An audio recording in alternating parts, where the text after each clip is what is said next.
Bharatiya Janata party దేశవ్యాప్తంగా నిర్వహిస్తున్నటువంటి parliament Pravas యోజనలో భాగంగా ఒక్కొక్క నాయకులందరూ కూడా వివిధ పార్లమెంట్ పరిధిలో పర్యటించడం,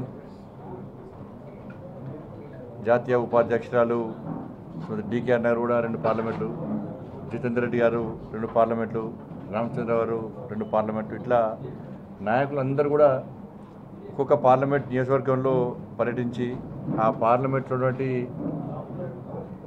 పార్టీ సంస్థాగత విషయాల్లో కానీ, పార్టీని ఇంకా స్ట్రెంథన్ చేయడం విషయంలో కానీ, కేంద్ర నాయకత్వము రాష్ట్ర నాయకత్వం ఇచ్చినటువంటి కార్యక్రమాలను క్షేత్రస్థాయిలో తీసుకెళ్ళి ప్రజలకు చేరువవడము, కార్యకర్తలను కలిసి ఆయా పార్లమెంట్ పరిధిలో భారతీయ జనతా పార్టీ గెలుపు కోసం ఒక ప్రణాళిక రూపొందించడమే లక్ష్యంగా ఈ పార్లమెంట్ ప్రవాస్ యోజన కార్యక్రమాన్ని కేంద్ర నాయకత్వం చెప్పడం జరిగింది.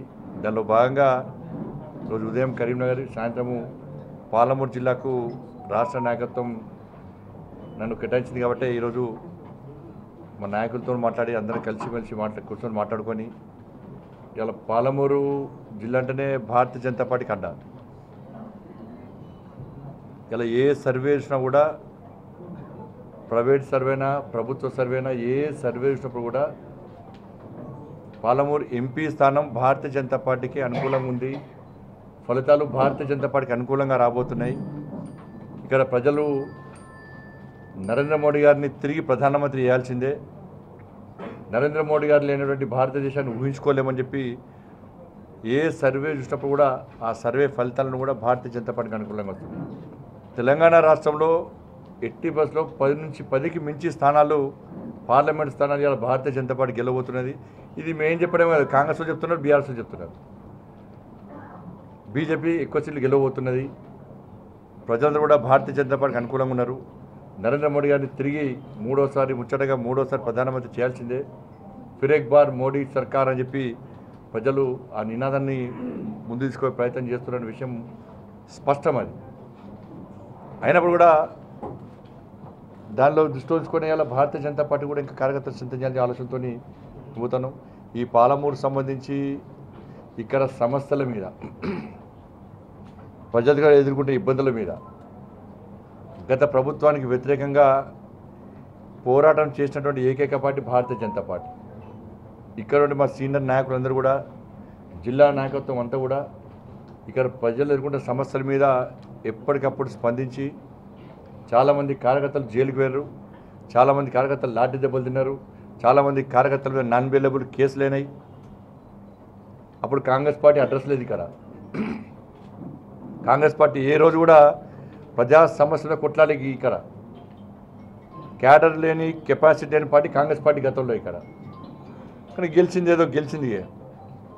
కాంగ్రెస్ పార్టీ ఇప్పుడే క్యాడర్ తయారు చేసుకుంటుంది. పాపం క్యాడర్ లేదు కాబట్టి బీఆర్ఎస్ పార్టీ నుంచి ఆ క్యాడర్ మొత్తం షిఫ్ట్ చేసుకునే ప్రయత్నం చేస్తున్నది. ఇవాళ బీఆర్ఎస్ పార్టీ ఒక దగాగోరు పార్టీ.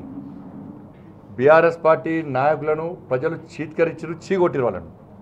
ఎందుకంటే ఈ తెలంగాణ రాష్ట్రంలో ప్రజలను రాచి రంపానటువంటి నాయకులు బీఆర్ఎస్ పార్టీ నాయకులు, ముఖ్యమంత్రి నుంచి, గతంలో మాజీ ముఖ్యమంత్రి నుంచి జిల్లా స్థాయి, మండల స్థాయి నాయకుల వరకు. కార్యకర్తలు మంచోళ్ళు. మేము కార్యకర్తలు, బీఆర్ఎస్ పార్టీ కార్యకర్తలను, కాంగ్రెస్ పార్టీ కార్యకర్తలను ఇక్కడ విమర్శించాం. వాళ్ళు మా కార్యకర్తలు ఇక్కడ ఆ కార్యకర్తలు పనిచేశారు. ఎందుకంటే ఈ ఎన్నికల్లో బీఆర్ఎస్ పార్టీ కార్యకర్తలు, కాంగ్రెస్ పార్టీ కార్యకర్తలు కూడా ఈ దేశానికి మోడీ ప్రధానమంత్రి వాళ్ళని కోరుకుంటున్న వారు కూడా. కానీ గతంలో బీఆర్ఎస్ పార్టీ నాయకులు ఎవరైతే కబ్జాలకు పాల్పడ్డారు, అవినీతికి పాల్పడ్డారు, ప్రజలు ఇబ్బంది పెట్టిర్రో వాళ్ళందరూ ఉన్న కాంగ్రెస్ పార్టీ పోతున్నారు. వాళ్ళందరూ కూడా గతంలో కాంగ్రెస్ పార్టీ వాళ్ళే.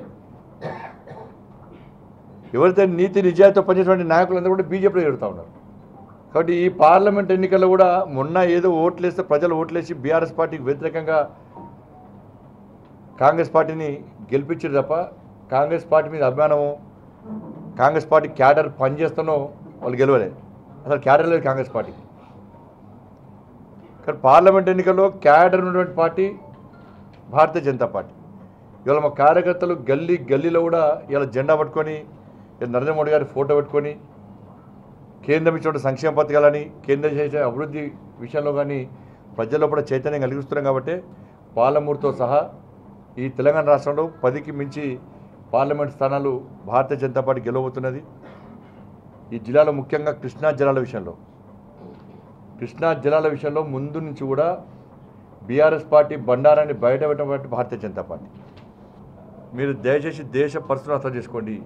ఈ తెలంగాణ రాష్ట్రం కొన్ని ఆశయాల కోసం కొన్ని లక్ష్యాల కోసం ఏర్పడిన తెలంగాణ రాష్ట్రం ఆ ఆశయానికి నెరవేరలే, ఆ లక్ష్యాన్ని చేరలే. కాబట్టి అవి చేరాలంటే ఆశయం సిద్ధించాలంటే ఈ తెలంగాణ రాష్ట్రంలో భారతీయ జనతా పార్టీ ఎంపీలు గెలవాలి. ఆ గెలిపించడంలో BRS party Congress party cadre కూడా మాకు సహకరించాలని చెప్పి మేము అప్పీల్ చేస్తున్నాం.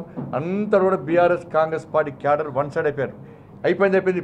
అసెంబ్లీ ఎన్నికల్లో కాంగ్రెస్ పార్టీలో మేము ఓట్లు ఎంచుకున్నాం, బీఆర్ఎస్ పార్టీలు మామూలు ఓడిపోయారు. కానీ ఈసారి మాత్రం పార్లమెంట్లో మాత్రం ఎంపీల ఎలక్షన్లో మాత్రం బీజేపీ ఓటిస్తాం. ఎంఏం పార్టీ కూడా 10 గెలుస్తున్నట్టు దాన్ని, బీఆర్ఎస్ పార్టీ కూడా 17 గెలుస్తున్నట్టు. వాస్తవ పరిస్థితులు మీకు తెలుసు, మాకు తెలుసు. సర్వేలన్నీ కూడా ఇలా భారతీయ జనతా పార్టీకి అనుకూలంగా ఉన్నాయి. ఏ సర్వేస్ కూడా బీజేపీకి అనుకూలంగా ఉన్నాయి. ఎక్కడన్నా కాంగ్రెస్ పార్టీ 12 గెలుస్తానే సర్వే ఇచ్చిందా? భారతీయ జనతా పార్టీ 10 సీట్లు గెలిచే అవకాశం సర్వేలు ఇచ్చినాయి. కాబట్టి ఇది ఢిల్లీ ఎన్నికలు అంటే మోడీ ఎన్నికలు అని ప్రజలకు అర్థమైపోయింది. రాహుల్ గాంధీ ఎవరంటే ఎవరు అంటున్నారు, ప్రజలు మమ్మల్ని ప్రశ్నిస్తున్నారు.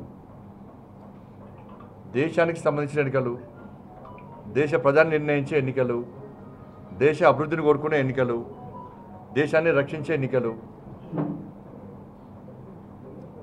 కాబట్టి ఎవరు గెలుస్తారు? మోడీ గారు ప్రధానమంత్రి వాళ్ళు కోరుకుంటున్నారు, దేశాన్ని రక్షించేది మోడీ గారు అని చెప్తున్నారు. కాబట్టి గెలిచేది భారతీయ జనతా పార్టీ.